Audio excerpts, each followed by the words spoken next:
ಅಲ್ಲ ಕಣಮ್ಮಿ, ಇನ್ನು 2 ಸಾಲ ಕೂಡಿಸಿ ನಾನೇ ಮಂತಕ್ಕೆ ಬದಿತ್ತಿಲ್ವಾ? ಅದೇ ಆಗ್ತಾರಕ್ಕೆ ಹೋದೆ ನೀನು ಇಲ್ಲಿಗೆ? ಓ, ನೀನು ಇನ್ನೂ 2 ಸಾಲ ಕೂಡ್ಸೋತಿಗೆ ಇನ್ನೂ 1 ಗಂಟೆ ಆಯ್ತದೆ. ಆಗ್ಲೇ ಹೊತ್ತು 10 ಆಯ್ತು. ಬಾ ಹೊಟ್ಟಿಗೆ ಉಣ್ಬಾ ಮೊದಲಿಗೆ.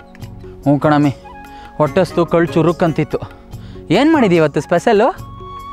ಏನು ಮಾಡೋಣ, ಬೆಳಗ್ಗೆ ಹಸ ಹೊಡ್ಕೊಂಡು ನಿನ್ನ ಈ ಕಡೆ ಬಂದ. ಆಮೇಲೆ ಆ ಮೂಲೆ ಮನೆ ಮಾದೇವಿ ಸಿಕ್ಕಿ ಮಾತಿ ಕೂತ್ಕೊಂಡ್ಲು. ಅವಳ ಜೊತೆ ಮಾತಿ ಕೂತ್ಕೊಂಡು ಟೈಮ್ ಆಗಿರೋದೇ ಗೊತ್ತಾಗ್ಲಿಲ್ಲ. ಅದಕ್ಕೆ ಬೇಗ ಬೇಗ ಎದ್ದು ಮುದ್ದೆ ತಿರುಕೊಂಡು ರಾತ್ರಿ ತಂಗ್ಳು ಸಾರನೆ ಬಿಸಿ ಮಾಡ್ಕೊಂಡು ತಂದಿದ್ದೀನಿ. ಬಾ ಉಣ್ ಬಾ. ರಾತ್ರಿ ಉಳ್ಳಿ ಸಾರು ಬಹು ಮಜವಾಗಿತ್ತು.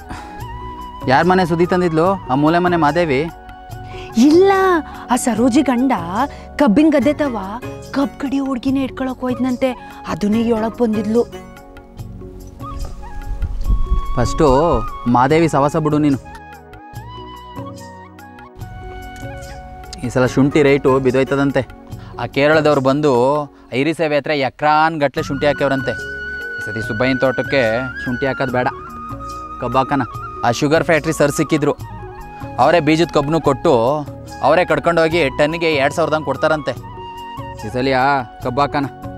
ಉಂಡಿ ದುಡ್ಡು ಯಾವುದಾದ್ರೂ ಬಂದರೆ ಆ ಶೀಲಕ್ಕನ ಸಾಲನಾದರೂ ತೀರ್ಸೋಕ್ಕಾಯ್ತದೆ. ನನಗಂತೂ ಬಡ್ಡಿ ಕಟ್ಟಿ ಸಾಕಾಗೋಯ್ತು. ಓ, ಆ ಸಾರು ಮಾತು ಕಟ್ಕೊ ಹೋಗು. ಕಬ್ಬು ಹಾಕೋವರೆಗೂ ಹಂಗಂತಾನೆ. ಕಬ್ಬು ಹಾಕಿದ್ಮೇಲೆ ಕೈಗೂ ಸಿಗಾಕಿಲ್ಲ, ಫೋನ್ಗೂ ಸಿಗಾಕಿಲ್ಲ. ಹಿತಕ್ಕೆ ವರ್ಷ ಕಬ್ಬಿನ ದುಡ್ಡು ಕೊಡೋಕ್ಕೆ 7 ಆನೆ ಮರಿ ಹಾಕ್ಸವನೆ. ನಾವು ಬೆಳೆ ನಂಬ್ಕೊಂಡು ಸಾಲ ಮಾಡೋದು, ಆಮೇಲೆ ಅವ್ರು ದುಡ್ಡು ಕೊಡದೆ ನಾವು ಬಡ್ಡಿ ಕಟ್ಟೋದು. ವರ್ಷಾನ್ಗಟ್ಲೆ ಕಣ್ಣಿಗೆ ಎಣ್ಣೆ ಬಿಡ್ಕೊಂಡು ನಾವು ಕಬ್ಬು ಬೆಳೆಯೋದು, ಆಮೇಲೆ ಕಬ್ಬು ದುಡ್ಡು ಇಸ್ಕೊಳ್ಳೋಕ್ಕೆ ನಾವು ಬೀದಿ ಅಲಿಯೋದು. ಈ ಸಲ ಅವನಲ್ಲ ಬಿಡು, ಅವನು ಲಂಚ ತಗೊಂಡು ಸಿಗಾಕೊಂಡು ಅವನ್ನ ತೆಗ್ದಾಕವ್ರಂತೆ. ಈ ಸರ ಬಂದಿರೋ ಸರ್ರು ಸ್ವಲ್ಪ ಒಳ್ಳೆಯ ಥರ ಕಾಣ್ತಾನೆ. ಈ ಸರ ಲಕ್ಷಾಂತರ ರೂಪಾಯಿ ಖರ್ಚು ಮಾಡಿ ಶುಂಠಿ ಹಾಕಿ ಯಾಕೆ ಪಾಡ್ಪಡೋದು? ಕಬ್ಬು ಹಾಕೋಣ. ಉಂಡಿ ದುಡ್ಡು ಬಂದರೆ ಯಾವ್ದಾರ ಸಾಲ ತೀರಿಸಿ ಮುಂದೆ ಜೀವನಕ್ಕೆ ಆಯ್ತದೆ.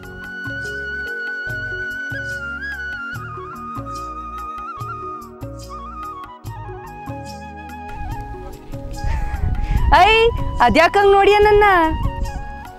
ಅದೇನೋ ಗೊತ್ತಿಲ್ಲ ಕಣಮ್ಮಿ, ಇವತ್ತೊಂಥರ ಚೆನ್ನಾಗಿ ಕಾಣಿಸ್ತಾ ಇದೆಯಾ? ಅಯ್ಯ, ಎತ್ತೋರಿಗೆ ಅಗ್ನಾನು ಮುದ್ದಂತೆ. ಹೊಸ ಸೀರೆ ಉಟ್ರು ಹಂಗೆ ಅಂತೀಯ, ಹಳೆ ಸೀರೆ ಉಟ್ರು ಹಂಗೆ ಅಂತೀಯ. ಲೇಟ್ ಆಯ್ತು ನನಗೆ. ತಗೋಬಾ, ಹೋಯ್ತೀನಿ ನಾನು. ಗೌರ, ಈ ನಿನ್ನ ಕಣ್ಣು ನೋಡ್ತಾ ಇದ್ರೆ ನನಗೊಂದು ಪದ ನೆನಪಿಗೆ ಬರ್ತೈತೆ ಕಣಮ್ಮಿ, ಹೇಳ? ನೀನು ರಾಜ್ಕುಮಾರ್ ಪ್ಯಾನು ಅಂತ ನನಗೂ ಗೊತ್ತು. ಈ 17 ಸುಮ್ಮನೆ.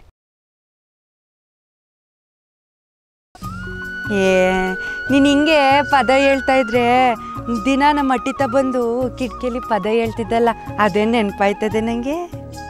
ಓಯ್, ಹಿಂಗೈತೆ? ಚೆನ್ನಾಗೈತೆ. ಅಯ್ಯೋ, ಎಮ್ಮೆನ ಹಟ್ಟಿ ಕಟ್ಬೇಕಿತ್ತು, ನಾನು ಕಟ್ಟೇ ಇಲ್ಲ ಅಂದರೆ ಗಂಜಲೆಲ್ಲ ಉಯ್ಕೊಂಡು ಮೈಗೆ ಸಾರಿಸ್ಕೊಳ್ಳುತ್ತೆ. ನಾನು ಹೋಯ್ತೀನಿ. ನಾನು ಆರ್ಬಿಡ್ಕೊಂಬತ್ತೀನಿ ರಮ್ಮಿ. ಆ ಫೀಲ್ಡ್ ಆಫೀಸರು 12 ಗಂಟೆಗೆ ಬರೋಕ್ಕೆ ಕೇಳೋನೆ. ಸಂಜೆ ಬಂದು 2 ಸಾಲನು ಕೂಡಿಸ್ಬಿಟ್ಟು ಜೋಳಕ್ಕೆ ಕುಂಟೆ ಹೊಡಿತೀನಿ. ನೀನು ಒಂದು ಕೆಲಸ ಮಾಡಮ್ಮಿ, ಎಮ್ಗಳ ಜೊತೆ ಹಸ್ಗಳನ್ನ ತಗೊಂಡೋಗಿ ಆ ತಾಲ ಒಳಗೆ ಕಟ್ಕೊಂಡ್ಬಿಡು.